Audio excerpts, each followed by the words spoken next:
আমার নির্বাচনী ইশতেহার আমি যথাসময়ে পেশ করব, কিন্তু আজকে যেহেতু উপজেলা প্রশাসনের পক্ষ থেকে আমাদেরকে সব প্রার্থীকে আমন্ত্রণ জানানো হয়েছে, এজন্য আমি সংক্ষেপে কয়েকটি কথা আমি আপনাদের সামনে উপস্থাপন করার জন্য চেষ্টা করব ইনশাআল্লাহ। সম্মানিত সুধীজন, সাংবাদিক বন্ধুগণ, আমাদের প্রিয় উল্লাপাড়া সরঙ্গা এটি কৃষি নির্ভর এলাকা। কাজেই কৃষির উন্নয়নের জন্য আমি কৃষকরা যাতে সহজে উৎপাদিত পণ্য রাখার জন্য আমি একটি উপজেলায় একটি কোল্ড স্টোরেজ আমি প্রতিষ্ঠা করার জন্য চেষ্টা করব, যাতে করে কৃষকরা তাদের উৎপাদিত পণ্য সহজেই সেখানে রাখার সুযোগ পান। সম্মানিত দর্শক শ্রোতা, আল্লাহ তাআলা যদি আমাদেরকে এবং আমার দলকে যদি সরকার গঠন করার সুযোগ দেন, আমরা কৃষকদের জন্য সুদবিহীন ঋণের ব্যবস্থা করব এবং কৃষকদের ফসল উৎপাদন বৃদ্ধির জন্য আধুনিক প্রযুক্তি প্রশিক্ষণের ব্যবস্থা করা হবে। কীটনাশক, সার, বীজ সহ কৃষি পণ্য উৎপাদনের জন্য যে সকল জিনিস প্রয়োজন এগুলিকে আমরা সহজলভ্য করার কার্যকর ব্যবস্থা করব ইনশাআল্লাহ। শিক্ষার ক্ষেত্রে আমরা এই উল্লাপাড়াকে আধুনিক শিক্ষা নগর হিসেবে গড়ে তোলার জন্য একটি নার্সিং কলেজ আমরা প্রতিষ্ঠা করব। এরপরে কৃষি নির্ভর এলাকা, এই অঞ্চলের মানুষ যেহেতু কৃষি কার্যের মাধ্যমে বেশিরভাগ মানুষ জীবনযাপন করে, কাজে আমি এই অঞ্চলে একটি কৃষি বিশ্ববিদ্যালয় স্থাপনের জন্য আমরা চেষ্টা করব ইনশাআল্লাহ। এর সাথে সাথে আমাদের মুরব্বী আকবর ভাই যেটা বলেছেন, সরকারি আঙ্গনওয়াড়ি কলেজ যেটা, এটা আমাদের কেন্দ্রীয় যে নির্বাচনী ইশতেহার আছে সেই ইশতেহারও আমরা বলেছি বাংলাদেশের যতগুলি বড় বিশ্ববিদ্যালয় আছে, Rajshahi college, Carmichael college, MM college, Bogura Haque college, এই টাইপের যে বিশ্ববিদ্যালয় কলেজগুলি আছে, আমরা আমাদের কেন্দ্রীয় ইশতেহারে এটা আমরা আগামী দিনে দেওয়ার জন্য আমরা সিদ্ধান্ত নিয়েছি যে এই কলেজগুলিকে আলাদা করে জমি অধিগ্রহণের পরিবর্তে এই কলেজগুলি বড় কলেজগুলিকে আমরা বিশ্ববিদ্যালয় পরিণত করবো। সেই হিসাবে আমরা উল্লাপাড়া সরকারি আঙ্গনওয়াড়ি কলেজকে আমাদের আকবর ভাই বলেছেন আমরাও নির্বাচিত হলে এই কলেজ বিশ্ববিদ্যালয় হবে ইনশাআল্লাহ। সম্মানিত সুধীজন এবং সাংবাদিক বন্ধুগণ, উল্লাপাড়া একটি বড় কামিল মাদ্রাসা আছে। এই কামিল মাদ্রাসাকে আমরা সরকারিকরণ করার জন্য চেষ্টা করব ইনশাআল্লাহ। নন এমপিভুক্ত নিম্ন মাধ্যমিক বিদ্যালয় মাদ্রাসাগুলোকে পর্যায়ক্রমে এমপিভুক্ত করার জন্য আমরা চেষ্টা করব ইনশাআল্লাহ। সম্মানিত সুধীমণ্ডলী, কর্মকর্তা কর্মচারীবৃন্দ, সাংবাদিক বন্ধুগণ, উল্লাপাড়া উপজেলায় 137টি শিক্ষা প্রতিষ্ঠান আছে। এর মধ্যে মাদ্রাসা 54টি, কলেজ 9টি, নিম্ন মাধ্যমিক বিদ্যালয় 7টি, মাধ্যমিক বিদ্যালয় 58টি, কারিগরি কলেজ 4টি, স্কুল অ্যান্ড কলেজ 5টি। প্রতিষ্ঠানগুলোতে শিক্ষকের সংকট এখন যত স্কুলে আমি গিয়েছি, কলেজে গিয়েছি, সব জায়গায় দেখছি আমি শিক্ষক সংকট আছে। আমরা যদি নির্বাচিত হই তাহলে এই উপজেলা সকল শিক্ষা প্রতিষ্ঠানের শিক্ষক সংকট দূরকরণের কার্যকর ব্যবস্থা আমি গ্রহণ করব ইনশাআল্লাহ। সম্মানিত সুধীমণ্ডলী, ভাই এবং বোনেরা, আমাদের এই উল্লাপাড়ায় ধর্মপ্রাণ মানুষের বাস সবচেয়ে বেশি, এজন্য প্রচুর পরিমাণ ইবতেদায়ী মাদ্রাসা আছে। আমি এই মাদ্রাসাগুলিকেও পর্যায়ক্রমে আমি সরকারিকরণের জন্য আমি চেষ্টা করে যাব ইনশাআল্লাহ।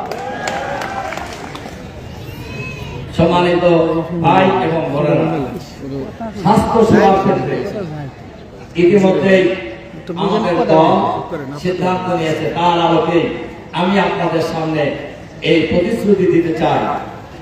60 বছরের ঊর্ধ্বে বয়স্ক মানুষ এবং 5 বছরের নিচে শিশুদের জন্য নিরাপদ স্বাস্থ্য সেবা নিশ্চিত করা হবে ইনশাআল্লাহ।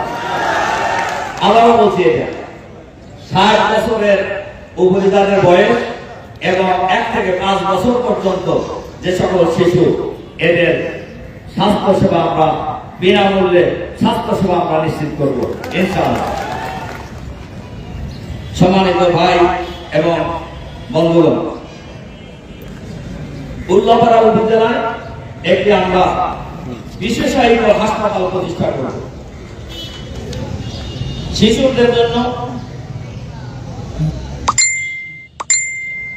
গর্ভবতী মায়েদের জন্য এবং ফার্স্ট 100 ডেজ প্রোগ্রাম এর আওতায় স্বাস্থ্য সংখ্যা প্রসূতি নারী আওতায় এনে প্রসূতি নারী ও মায়েদের বিনামূল্যে সেবা সহায়তা প্রদান করা হবে। সম্মানিত ভাই এবং বোনেরা, আমাদের যে উল্লাপাড়া উপজেলা স্বাস্থ্য কমপ্লেক্স, যেটা আমাদের পূর্ণিমাগাড়িতে প্রতিষ্ঠিত, এই উপজেলায় এখন 50 শয্যা বিশিষ্ট হাসপাতাল। উল্লাপাড়ায় যে পরিমাণ মানুষ বসবাস করে, সেই হিসাবে উল্লাপাড়া পূর্ণিমাগাড়ি উপজেলা স্বাস্থ্য কমপ্লেক্স এবং কাওয়া যে স্বাস্থ্য কমপ্লেক্স, কাওয়াকে হাসপাতাল, ওইটা আছে 50 আর কাওয়াকে আছে 30। আমরা যদি নির্বাচিত হই তাহলে পূর্ণিমাগাড়ি হাসপাতালকে আমরা 200 শয্যা বিশিষ্ট হাসপাতালে পরিণত করব এবং কাওয়া হাসপাতালে আমরা এখন 30 আছে, 30 শয্যা বিশিষ্ট, এটাকে আমরা 100 শয্যা বিশিষ্ট হাসপাতালে পরিণত করার জন্য চেষ্টা করা হবে ইনশাআল্লাহ। সম্মানিত সুধীমণ্ডলী, ভাই এবং বোনেরা, আমরা বিশেষজ্ঞ চিকিৎসক নিয়ে এসে বিনামূল্যে জনগণকে চিকিৎসা সেবা দেওয়ার জন্য চেষ্টা করা হবে। রাস্তাঘাটের ব্যাপারে উল্লাপাড়া উপজেলায় মোট রাস্তার পরিমাণ 1500 কিলোমিটার, এর মধ্যে পাকা রাস্তা মাত্র 435 কিলোমিটার, বাকি 1065 কিলোমিটার রাস্তা কাঁচা। ইউনিয়ন সদরে 99 কিলোমিটার রাস্তা কাঁচা। গ্রামীণ জনপদের 952 কিলোমিটার রাস্তা গুরুত্বের ভিত্তিতে কাঁচা রাস্তা, কাঁচা সড়কগুলোকে পাকাকরণ, যোগাযোগ ব্যবস্থার সুবিধার জন্য প্রয়োজনীয় সংখ্যক ব্রিজ নির্মাণের কার্যকরী ব্যবস্থা গ্রহণ করা হবে। প্রাণী সম্পদের ব্যাপারে আমাদের পরিকল্পনা, উপজেলা 15,43,376টি গবাদি পশুর চিকিৎসার জন্য মিনি ল্যাব স্থাপন করা হবে। এতে খামারিরা চিকিৎসা সেবা পাবে, চিকিৎসকরা সহজে গবাদি পশুর রোগ নির্ণয় করতে সক্ষম হবে।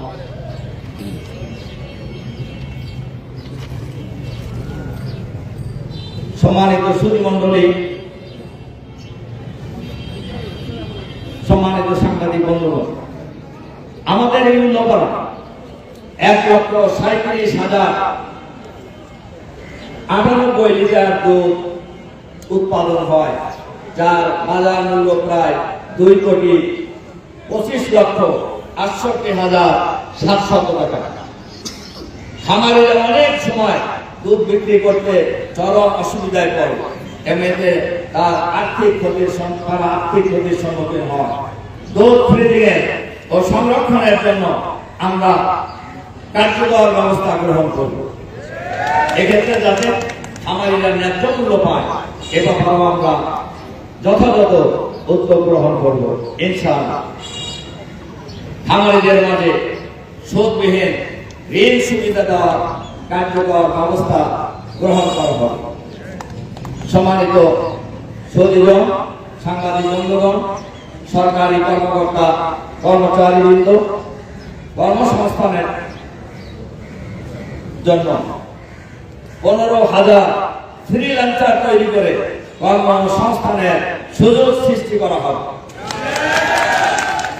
স্বল্প শিক্ষিত যুবকদের জন্য উপযোগী স্কিল ডেভেলপমেন্ট প্রোগ্রাম করে দক্ষ জনশক্তি তৈরি করে বিদেশে প্রেরণ এবং দেশেও দক্ষ জনশক্তিকে কাজে লাগানোর জন্য সর্বাত্মক চেষ্টা করা হবে ইনশাআল্লাহ। সম্মানিত সুধীমণ্ডলী, নারী, তরুণ, অবহেলিত জনগোষ্ঠীকে প্রাধান্য দিয়ে 30,000 উদ্যোক্তা তৈরি করার কার্যকর ব্যবস্থা গ্রহণ করা হবে। শিল্প উপজেলা তাঁত বোর্ডকে সচল করে তাঁত শিল্পের অগ্রগতি সাধন করার জন্য সর্বাত্মক চেষ্টা করা হবে। নতুন নতুন শিল্প কারখানা গড়ে তোলার জন্য চেষ্টা করা হবে। সম্মানিত সুধীজন, আমরা সবাই জানি সরকারি শিল্প প্রতিষ্ঠান যা ছিল বাংলাদেশে এরা প্রায় এখন সরকারি করে দেওয়া হয়েছে। কারা করেছে জানি আমরা চাই না।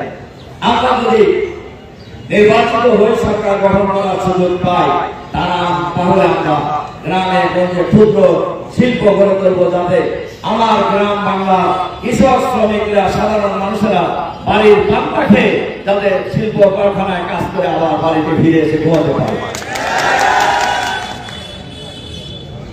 সম্মানিত সাংবাদিক বন্ধুগণ, সুধীজন, সলঙ্গা নিয়ে আমার কথা। আমাদের নির্বাচনী এলাকার একটা অংশ হলো সলঙ্গা এমন একটা জায়গা ব্রিটিশ বিরোধী আন্দোলনের সূচিকাঙ্গে বলা হয় সলঙ্গাকে। এই সলঙ্গায় আমরা নতুন নতুন শিল্প কারখানা গড়ে তুলব, কুটির ও মৃৎশিল্পের উন্নয়নে বিশেষ ব্যবস্থা গ্রহণ করা হবে। সলঙ্গাকে আমরা পৌরসভা করব। সলঙ্গায় 20 সদস্য বিশিষ্ট 20 শয্যা বিশিষ্ট একটি আমরা হাসপাতাল করার চেষ্টা করব ইনশাআল্লাহ। সম্মানিত সুধীমণ্ডলী, আমাদের উল্লাপাড়া মধুর জন্য খুব বিখ্যাত, আপনারা সবাই জানেন। সারা দেশে যে পরিমাণ মধু উৎপাদন হয় তার মধ্যে এই উল্লাপাড়া উপজেলা হলো 2য় স্থানে আছে। আমরা এটাকে আরো আধুনিকায়ন করার জন্য আমরা চেষ্টা করব ইনশাআল্লাহ। সম্মানিত, উপজেলার প্রায় 200 মেট্রিক টন মধু উৎপাদন হয়, যার বাজার মূল্য প্রায় 6 কোটি টাকা। মধু চাষীদের উন্নত ও আধুনিক প্রশিক্ষণের ব্যবস্থা করার জন্য আমরা উদ্যোগ গ্রহণ করব।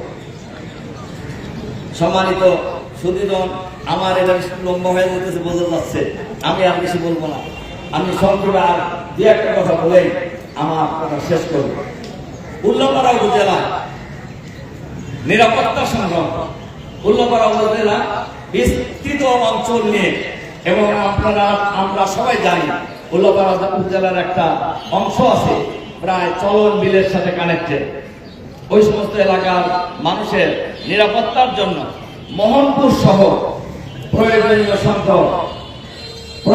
সংখ্যক পুলিশ ক্যাম্প আমরা স্থাপন করার উদ্যোগ গ্রহণ করব।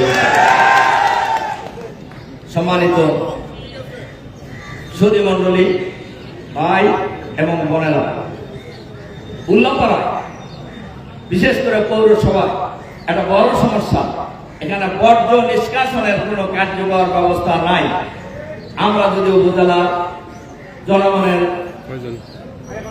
ভোট নিয়ে নির্বাচিত হয়ে জনগণের সেবা করার সুযোগ পাই, তাহলে এই উল্লাপাড়া সকল মানুষের, সকল পরিবারের জন্য বর্জ্য নিষ্কাশনের জন্য আমি প্রয়োজনীয় কার্যকর ব্যবস্থা গ্রহণ করব ইনশাআল্লাহ।